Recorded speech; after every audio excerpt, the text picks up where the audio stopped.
Assalamualaikum warahmatullahi wabarakatuh. Assalamualaikum. Aku live dadakan ya ini ya. Ayo. Iya Allah. Hai Bu. Oke guys, aku mulai aja. Nanti juga kerekam ini Tadi ya. datang kan? Ya. Nah sekarang saya datang ke rumah Ibu, pengen lihat rumah Ibu.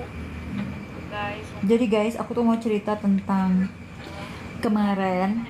Aku tuh kan belanja terus berat. Jadi aku duduk dulu di tempatnya temenku yang di pasar yang jadi aku punya kenalan lah di pasar tuh.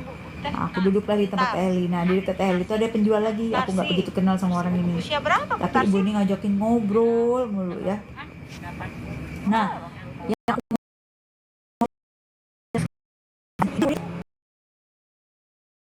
awalnya ceritain tentang giginya. Giginya bolong, jadi bengkak. Aku bilang kalau bengkak, ibu harus minum obat penenang sakit. Nanti setelah nggak bengkak lagi, ibu harus ke dokter gigi. Terus dia cerita bahwa dia itu memang disuruh ke dokter gigi lagi setelah bengkak. Terus dia nggak pergi ke dokter gigi lagi. Jadi gini ya guys, intinya gini. Kalau urusan gigi, dokter kalau lagi gigi kita bengkak tuh nggak bisa diapa-apain, nggak bisa dicabut, nggak bisa diapa-apain. Bengkak itu harus diobatin dulu karena kan berarti ada infeksi. Nah, setelah bengkak itu kalian tetap harus ke dokter untuk ngecek itu kondisi gigi gimana. Sebisa mungkin jangan dicabut gigi itu ya guys. Karena pengalaman aku, kalau gigi dicabut itu either itu akan merusak susunan gigi yang lain, mempengaruhi bentuk muka ya, bahkan bisa membuat gigi lain jadi kecabut gara-gara perubahan posisi. Aku pernah geraham atas aku itu jadi turun gara-gara geraham bawahnya dicabut, jadi memanjang ke bawah. Itu gigi bisa kayak gitu pertumbuhannya. Atau misalnya gigi satu dicabut tuh, ya udah gigi lain pasti bergeser semua, jadi bahayanya banyak banget ya kalau cabut gigi itu gitu. Terutama kalau nggak dipasang cepet-cepet gigi palsu. Nah itu bahayanya. Nah tapi balik lagi ke pengalaman ngobrol sama ibu ini tadi ya. Aku pun nggak tahu ibu itu siapa namanya. Tapi ada yang menarik. Intinya setelah ngobrolin gigi, muterlah kami tuh ngobrolin tentang anaknya. Dia curhat lah tentang anaknya. Anaknya tuh berhenti kerja, terus akhirnya sekarang di rumah aja. Di rumah atau emang nganggur? Ternyata dia rumah, bukan pengangguran. Kerja di rumah. Nah kerja di rumah pertanyaannya kerja apa gitu kan. Kalian tau nggak kerja apa?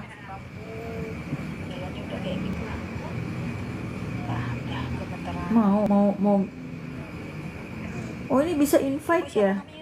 Aku bisa invite. Oke, aku invite aja siapa yang mau masuk. Masuk aja, kita ngobrol. Sekarang gimana sih? Atau aku belum bisa ya masukin orang dalam live aku ya? Nggak ngerti juga aku lah. Udahlah, nggak ngerti aku. Pokoknya aku bisa cerita aja dulu. Nah, jadi intinya aku nggak sebut nama ya, dan aku juga emang nggak tahu nama ibu itu siapa. Jadi anak ini ternyata kerja sebagai, nah ini dia zongnya.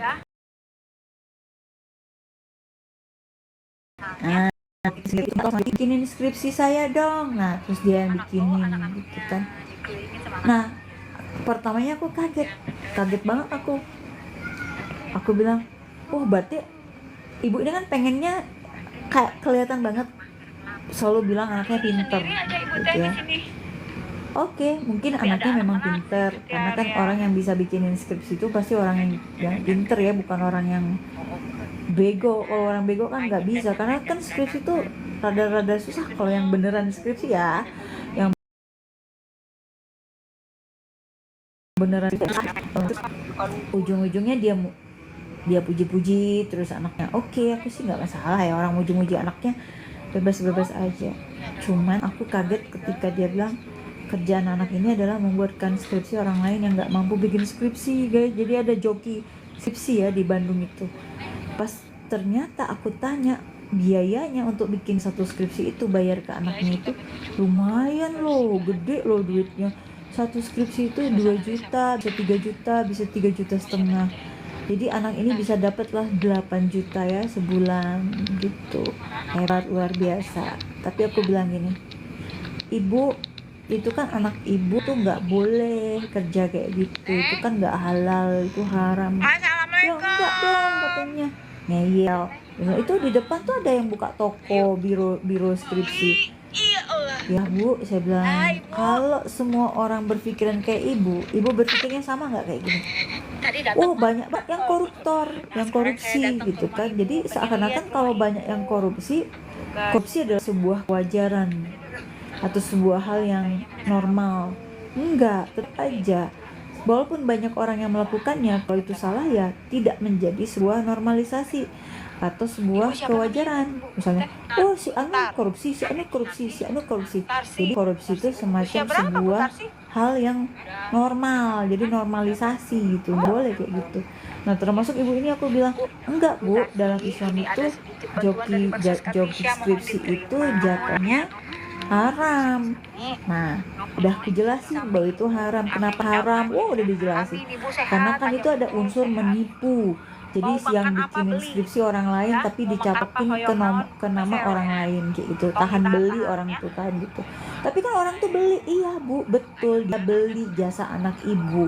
Tapi pekerjaan anak ibu diakui sebagai pekerjaan orang itu menipu nggak bu? Aku bilang kayak gitu. Diem dia, akhirnya balik lagi dia ngeyel lagi kan. Nggak apa-apalah katanya, kan saya nggak makan duitnya, yang taruhlah itu haram dia bilang, tapi kan saya nggak makan duitnya. Dia cuma pakai anak saya tuh duitnya untuk dirinya sendiri. Terus aku bilang ini, kalau ibu emang beneran sayang sama anak ibu, pasti ibu nggak rela kan dia makan dari duit yang haram gitu. Ya tapi udah banyak orang lain. Nah ibu dibilangin dari tadi masih ngeyel aja, akhirnya keluar juga. Aku kesel gitu. Nah yang lebih bombastis lagi cerita si ibu ini adalah apa coba? Dia kan kekeh bilang anaknya pintar. Oke, aku bilang orang lain bilang pintar belum tentu loh aku bilang orang itu pintar gitu kan.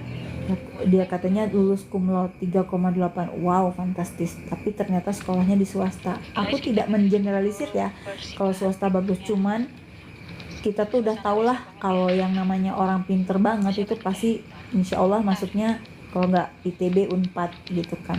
Dia bilang kalau anak ibu pinter banget kenapa nggak masuk Unpad? Saya bilang kenapa nggak masuk ITB? Ya dia bilang sebenarnya setelah muter-muter cerita, dia cerita bahwa anaknya itu guys sebenarnya keterima di Unpad jalur prestasi. Nah tapi ini zongnya lagi ini seru banget cerita aku nih. Dia bilang anaknya itu udah keterima di Unpad jalur prestasi, tapi katanya teh kita tuh dimintain 25 juta. Aku bingung.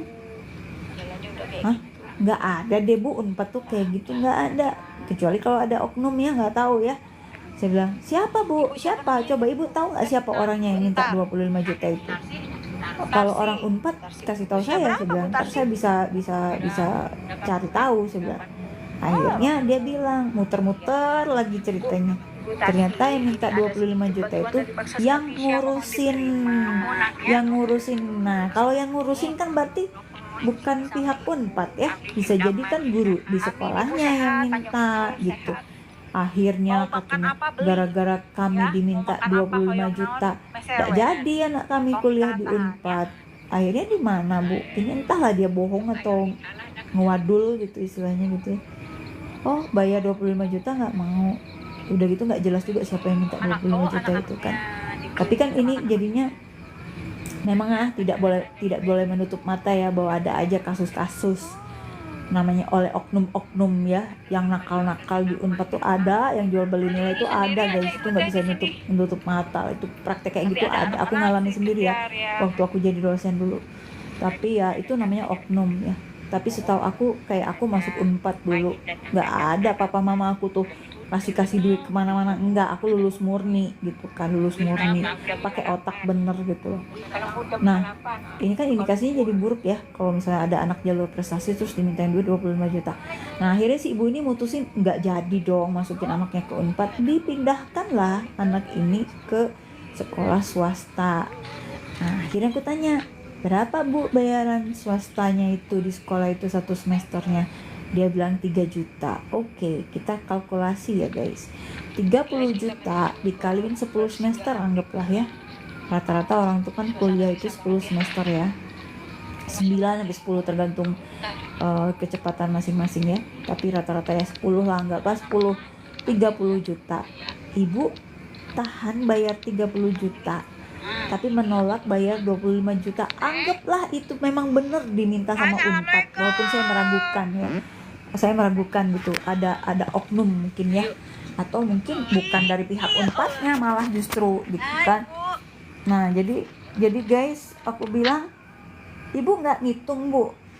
Saya bilang, 30 juta loh anak ibu lulus, kalau ibu jalur prestasi kan 25 juta, masih lebih murah 25 juta gitu lah. Nah iya ya, benar juga ya, tapi waktu itu udah langsung panik sih dimintain duit segitu banyak. Oh ya sudah. Nah ternyata anak ini tuh kerjanya jadi joki skripsi. Kirain kerja apa, katanya ceritanya nih suka berubah-berubah ibu ini. Awalnya dia bilang anaknya tuh stres katanya, karena lingkungannya tuh pada korupsi, sehingga karena dia stres dia akhirnya kerja dari rumah.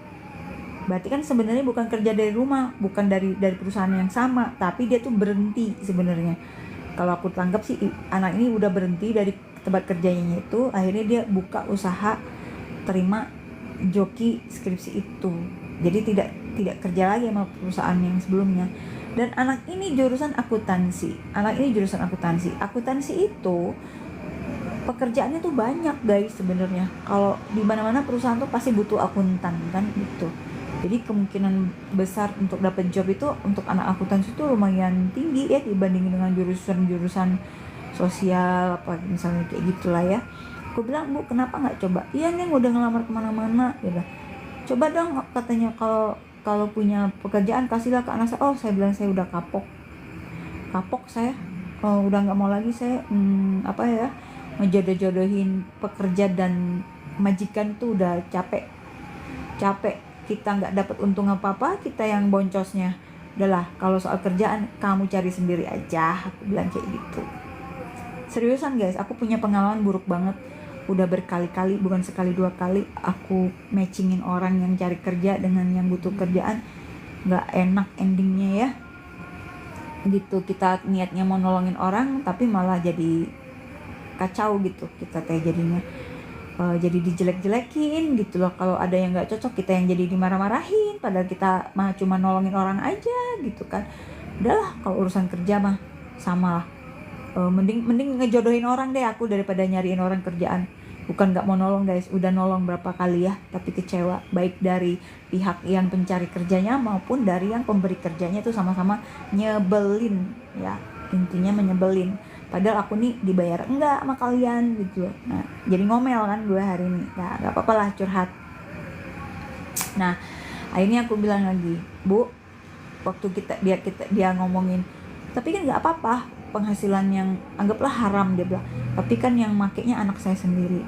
Yang penting mah katanya nih, nah ini garis bawah, dia ngomong gini, yang penting mah bagaimana kita menghabiskan uang itu dibelanjakan untuk hal yang positif apa negatif gitu. Selama positif mah nggak apa-apa. Langsung aku debat guys, aku bilang, ibu, dalam Islam itu ada dua, bagaimana cara kamu mendapatkan harta itu sama penting dengan bagaimana kamu membelanjakan harta.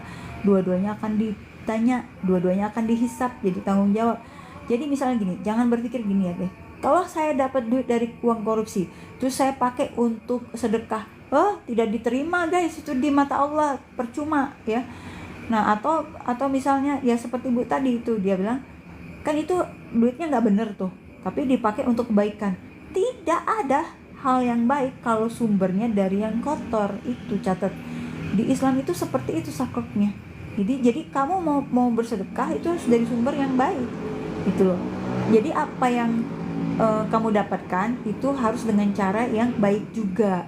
Gak bisa cuman salah satu, gak bisa.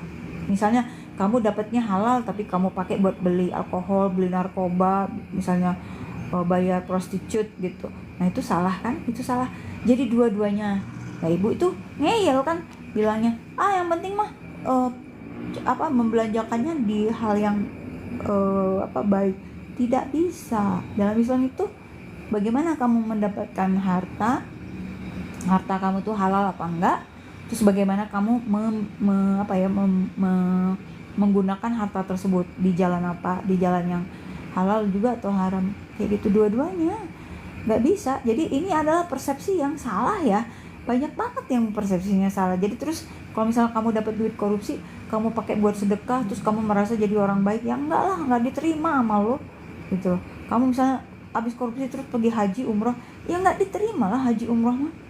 Nggak bisa guys, nggak bisa cuman sebelah gitu, nggak boleh setengah-setengah, harus kafah tuh artinya menyeluruh. Jadi pemahaman kita terus menyeluruh kayak gitu.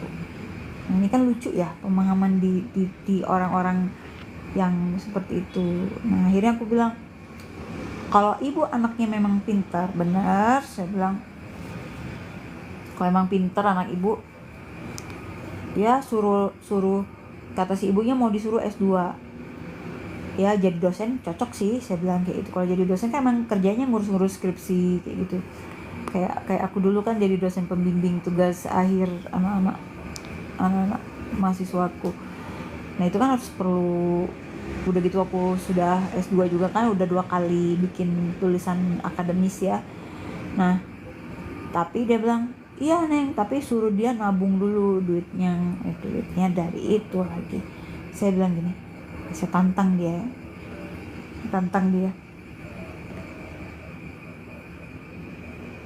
Aku bilang, Bu, gini deh, kalau memang anak ibu seperti yang ibu bilang pinter banget, karena dari tadi ngomongin anak itu kayak pinter banget, harusnya anak ibu bisa dapat beasiswa.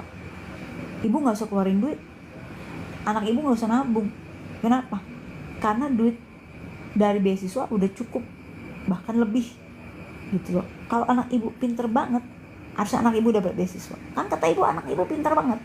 Sekarang terus dia nanya, beasiswa dari mana Neng, susah.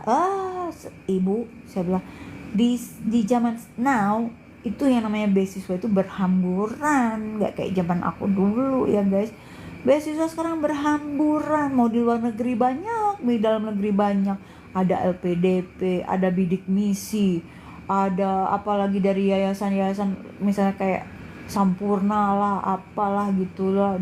Yang luar negeri mau udah banyak lagi, dari negara-negara ya, di Qatar, di Korea, di Singapura ya, di Amerika juga ada gitu loh. Nah sekarang masalahnya anak ibu mau dapat beasiswa itu harus mengikuti tes penyeleksian beasiswa. Nah kalau anak ibu lulus ya dapat, kalau enggak. Tapi salah satu tes itu adalah TOEFL ya, tes bahasa Inggris. Nah kebanyakan anak-anak kita tuh jatuhnya di tes TOEFL ya, bocoran orang dalam nih. Jadi bukan nilai akademisnya jelek, enggak, nilai akademisnya wow luar biasa, tapi di bahasa Inggrisnya keok. Nah terus akhirnya dia bilang, anak saya teh kurang bagus bahasa Inggrisnya. Dia bilang, ya udah belajar aja dulu, siapa tahu dapat bisa nyampe sesuai dengan persyaratan yang diajukan oleh pemberi beasiswa. Jadi guys, zaman sekarang itu beasiswa tuh banyak. Salah satu tes untuk mendapatkan beasiswa itu adalah pakai TOEFL. Nah TOEFL kalian tuh di upgrade banget gitu. Makanya aku tuh kan nerima murid-murid TOEFL itu ke sebagian besar memang untuk masuk S2 atau untuk mengejar beasiswa kayak gitu. Jadi kebanyakan orang nggak bisa lulus beasiswa itu gara-gara TOEFL-nya nggak nyampe. Nah nggak nyampe requirements-nya. Jadi susah ya kalau ngobrol sama orang yang ngeyel kayak gitu. Kadang aku sampai ngomong, ibu nih dikasih tahu dari tadi ngeyel banget, saya bilang, sampai saya capek loh ngasih tahu ibu. Tapi akhirnya saya ngomong gini, tapi ya terserah ibu lah, itu mah anak-anak ibu yang nanggungnya kalian juga, saya nggak ada urusannya. Cuman saya sebagai orang muslim berkewajiban menasihati. Kalau mau nurut ya bersyukur, nggak apa-apa. Yang penting kewajiban saya udah tunai, yaitu memberikan pemahaman, memberikan sharing ilmu lah yang cuman secuil ini gitu ya, bahwa dalam Islam itu cara kamu mendapatkan uang dengan cara kamu membelanjakan uang itu dua-duanya dinilai, bukan satu aja. Gitulah. seru banget sih gitu. Ya begitulah guys, hal-hal kecil kadang disepelein ya di masyarakat kita. Ngambil barang orang, di rumah orang, ngutil, dianggap sebagai tidak apa-apa selama bukan duit. Kamu ngambil selang aku, kamu ngambil genteng di rumah aku, kamu ngambil semen, pasir, besi, dan segala perintilan-perintilan apapun dari rumahku tanpa sepengetahuan aku, tanpa seizin aku, itu namanya maling. Maling guys, itu maling. Maling itu apa? Ngambil sesuatu tanpa sepengetahuan atau tanpa seizin yang punya rumah kan, yang punya barangnya kan, itu maling nggak? Maling kan? Maling lah. Nah kalau orang maling gimana hukumannya? Ya rezekinya ditutup sama Allah. Jadi jangan main-main yang suka ngutil-ngutil barang orang, balikin tuh. Nah, karena itu ada azabnya ya, barang-barang yang diambil-ambil kayak gitu tuh ada azabnya sendiri gitu. Jadi biasanya suka ngambilnya lebih gede itu, entah diganjar sama Allah dengan salah satu keluarganya jadi sakit atau jadi punya musibah, macam-macam. Pokoknya koreksi diri sendiri deh, kalau ada barang orang lain cepat balikin. Karena Rasulullah bersabda begini, hadis Rasulullah bilang begini, selesaikanlah urusanmu di dunia ini sebelum dinar dan dirham tidak berharga lagi. Apa artinya? Maksudnya kalau kamu masih ada kaitan sama manusia, hal materi atau apa, selesaikan mumpung masih di dunia. Karena kalau kamu sudah di akhirat, udah gak bisa lagi kamu balik lagi ke bumi.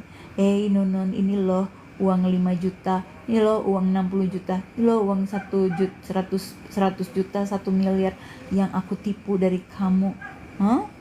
Gak bisa kan, kamu udah mati balik lagi gitu, gak bisa, urusannya selesai. Jadi makanya Rasulullah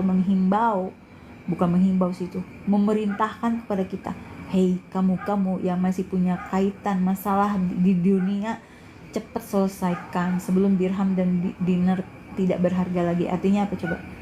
Emas itu tidak berharga lagi, dinar dirham gak berharga lagi kalau sudah urusannya di akhirat, bener gak? Jadi mumpung sebelum dipanggil ke akhirat, kalau ada kamu menipu saya, kamu belum balikin hak saya, tolong selesaikan sebelum nafasmu terakhir di tenggorokan. Itu guys, karena kalau udah lo gak ada lagi di dunia ini, itu parah guys. Hukumannya tuh lebih parah, sama Allah tuh dibuatnya lebih parah lagi. Bisa dicelup-celup guys di logam panas ya, sampai tenggorokan kita mengkoyak gitu, dan sudah gitu kena duri-duri. Ngeri banget. Itu loh guys, digambarkan loh itu tuh di dalam Al-Quran itu. Serem deh kalau yang sering-sering baca tafsir Al-Quran itu, ngeri ya. Gak akan berani, istilahnya gini loh, lo gak akan berani macam-macam lagi gitu. Nah, mungkin orang-orang yang masih macam-macam ini belum pernah benar-benar baca isi Al-Quran itu apa isinya. Kalau aku bilang isinya paling banyak Al-Quran itu adalah sebuah peringatan, memperingatkan kita. Kalau kamu A jadinya ABC, kalau kamu B jadinya DEF, gitu aja. Kamu mau pilih yang mana? Jadi nanti itu ya, setelah kita meninggal itu, kita tuh punya 2 buku catatan. Istilahnya tuh buku kanan dan buku kiri. Nah, ini aku belajar juga nih ya. Jadi buku kanan itu isinya tentang kebaikan kita. Buku kiri itu tentang kejahatan kita. Kayak gitu. Jadi kejahatannya apa aja ditulis di buku kiri, kebaikannya. Nah, mudah-mudahan buku kanan kita tebel, buku kiri kita tipis banget. Kan manusia mah nggak mungkin ada yang nggak berdosa ya, semua berdosa, tapi minimal bukunya jadi tipis gitu. Kalau buku kanannya setebel kamus bantal, nah kurang lebih kayak gitulah, pengennya sih begitu. Makanya dibilangnya itu akan dimasukkan ke dalam catatan kananmu, ini akan dimasukkan sebagai catatan kirimu. Nah itu maksudnya. Dan orang-orang yang mau masuk surga tuh juga gitu guys. Kalau nggak salah inget ya, orang yang mau masuk surga itu barisannya ke kanan. Kalau yang masuk neraka tuh barisannya ke kiri. Nah jadi kita mau jalan jalur yang mana nih? Mau jalur kanan apa jalur kiri? Gitu. Jadi sebenarnya makin belajar itu sebenarnya makin takut sih mau macem-macem. Apalagi setelah umroh ya, itu ngerasain banget ya yang namanya keajaiban di sana itu kayak gimana. Aku punya cerita seru banget waktu aku umroh guys. Tapi nanti aku bahas di live aja, karena itu bakalan bikin kalian percaya nggak percaya apa yang aku alami di sana. Setiap kali aku haus ada yang anterin aku minum. Sampai temanku nanya, suruh mikir akunya. Amalan apa yang kamu lakukan selama di Indonesia yang bikin Allah ngejaga kamu dari kehausan? Aku pertamanya bingung apa ya, nggak tahu ya, perasaan aku nih orang yang biasa-biasa aja. Tapi akhirnya aku, karena dipaksa sama temen tuh berapa kali dia bilang, coba pikir lagi karena dia mau niru gitu kan. Pikir-pikir lagi ketemu guys. Cuma nanti aku bahas aja di live berikutnya. Intinya beginilah ya, kalau kita punya anak itu jangan terlalu memuja-muja. Oh anak aku pang aingna gitu, pang apanya gitu, paling anak bangsa dan negara.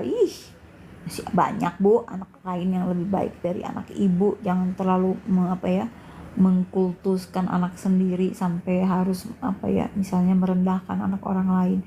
Itu nggak boleh guys, kayak gitu ya guys. Ya biasa-biasa aja lah, bersyukur aja kalau anaknya pintar, bersyukur. Tapi nggak boleh yang kayak anak aku dong gitu. Untungnya papaku tuh nggak pernah. Papaku tuh pelit pujian ya. Walaupun aku juara 1, nem aku termasuk tinggi segala macem. Dia tuh nggak pernah muji. Muji tuh perlu guys sekali-sekali, tapi lucunya ya, dia tuh muji aku tuh di orang lain. Nah orang lain ini cerita betapa bangganya papa aku tuh sama aku, tapi di depan aku sendiri papa tuh nggak pernah muji. Mungkin biar aku nggak besar kepala, tapi sometimes kita perlu kan kayak punya pengakuan gitu ya, atau jadi kebanggaan sebentar gitu ya dari orang tua ya. Gitulah guys cerita aku, live aku hari ini. Jadi mudah-mudahan ada manfaatnya dari mendengarkan ocehan aku, jurnal aku lah, anggaplah kayak gitu guys. Oke guys, segitu aja dulu ya sahabat-sahabatku. Nanti tunggu gebrakan bakso Skatisha berikutnya. Sekarang aku lagi ngumpulin energi dulu ya, aku lagi banyak urusan banget gitu guys. Assalamualaikum warahmatullahi wabarakatuh. Tetap jadi orang baik dan hidup baik-baik aja. Oke semuanya, terima kasih. Aku mau end live ya guys.